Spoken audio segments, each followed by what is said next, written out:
napaka-presko pa yung mga isda. Ito po ay galing pa talaga sa dagat. Bigay lamang po ito sa kasamahan ng aking asawa sa trabaho kasi mahilig siya mag-fishing. Tapos hindi siya mahilig din kumakain ng isda. Kumbaga, kain naman pero konti lang daw. So, yun ang kahiligan niya, mga isda. Tapos, ibibigay lang niya yung mga kuha niya ng isda. Linis tayo ng isda. Ganyan ako kung marami siyang taba.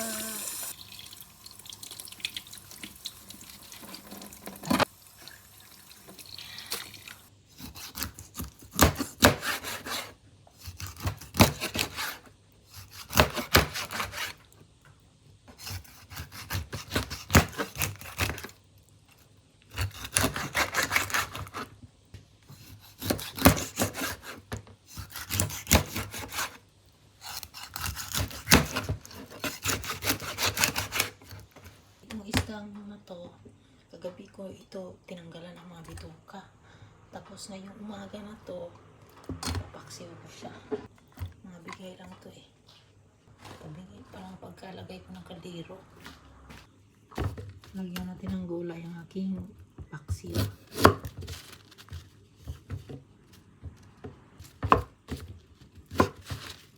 Ito ay talong para sa paksiw.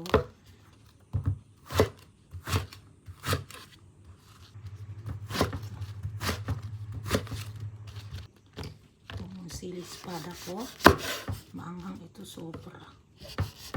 Dalawa lang yung ilagay ko. Konting sibuyas bombay lang yung ilalagay ko sa amin, sa probinsya. Hindi ako naglalagay ng sibuyas bombay. Kumbaga bawang, gulay lang at saka suka, asin. Ganun lang kasimple. Ito din ng talong.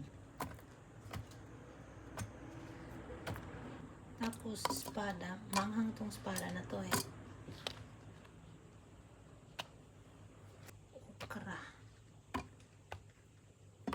1 month supply ito na paksiw. Ako lang kakain kasi baka matabang. Ay suka. Suka. Bitchen. Magic sa kapalaran. Tubig. Isang kaldero, isang paksiw. Ganyan lang natin.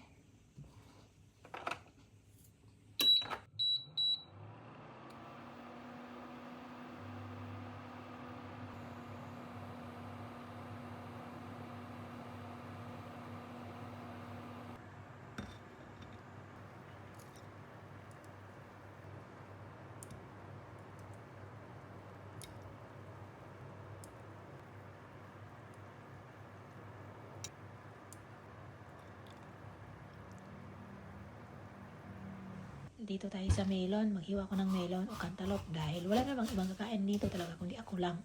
At ang aking ulam ngayon ay paksiw lang na isda. Haluan ko ng prutas. Ganito sila kay pag kumain ka daw, kailangan balansi. May prutas, may gatas, gulay, pero ang gulay ko lang okra, talong lang naman yung nilagay ko doon sa may paksiw. So, ganyan lang din ang pagkahiwa-hiwa. Ganyan sila dito pag kumakain, balansi ang pagkain nila. Maganda din naman kasi hindi ka ba masyadong tataba dahil sa atin kasi kumakain tayo ng mas marami, rice talaga. So ito, may prutas, gatas at gulay, ganyan sila.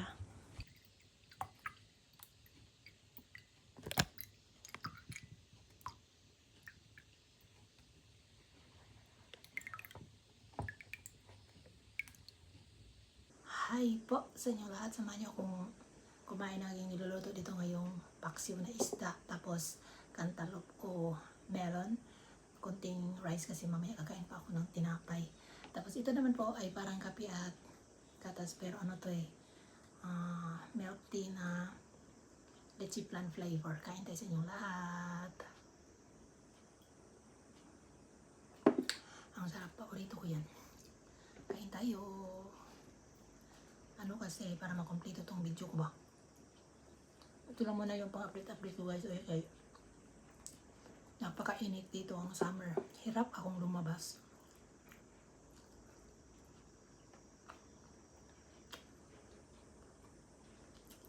Anong ulam nyo? Kain tayo sa inyong lahat.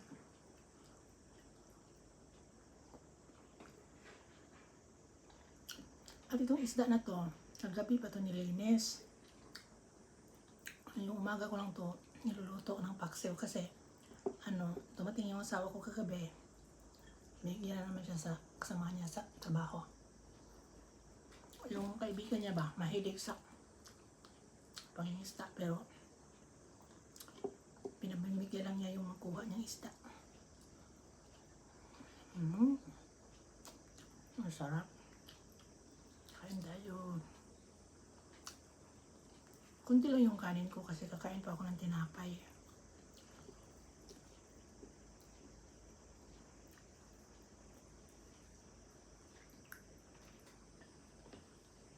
Para makapagsimula ang araw ko ba. So, ngayon po ang init ng summer dito grabe. Iba po kasi yung humid nila. Gaya din sa ibang bansa ba.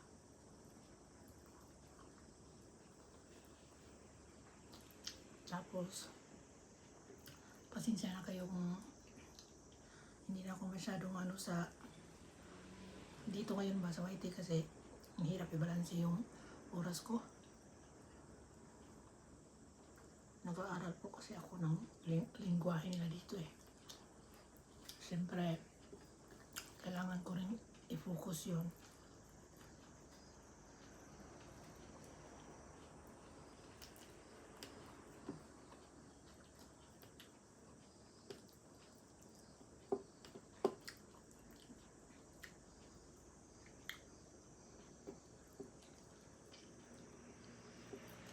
Makain ba kayo ng ganitong ulam? Ako na-miss ko na to kasi yung isda kasi nila dito may mga presko naman pero hindi palagi kasi syudad to so madalas dumaan na talaga sa mga matinding ice ganon. Pero ito kasi talagang kuha sa kaibigan niya Salamat ako kasi minsan ako makakain ng isda na talagang bagong huli.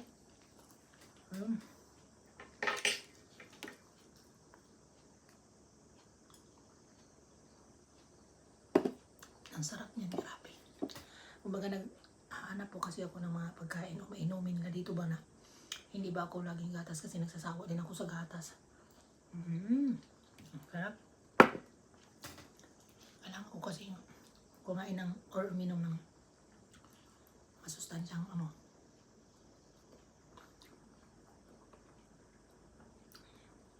gatas ba. Para hindi ako magsawa. Ini-insertan ko ng kung ano-anong maiinom nila dito. Tamis.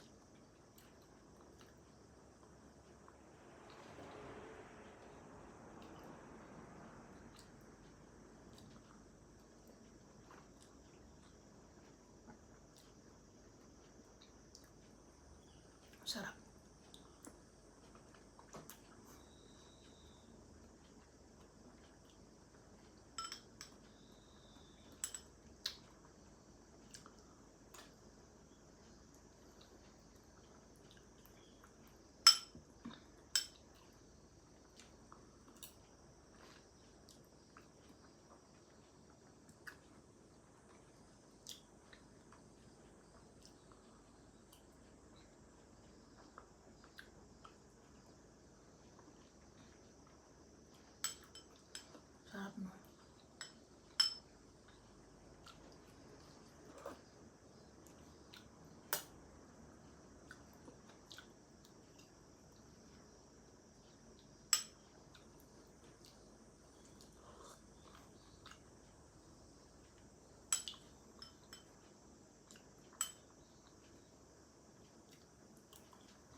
So, ayun, maraming salamat po sa inyong panonood sa aking video na ito, sa pagsama niyo po sa vlog na ito. So, ito po ay ipapartner ko pa ng tinapay yan.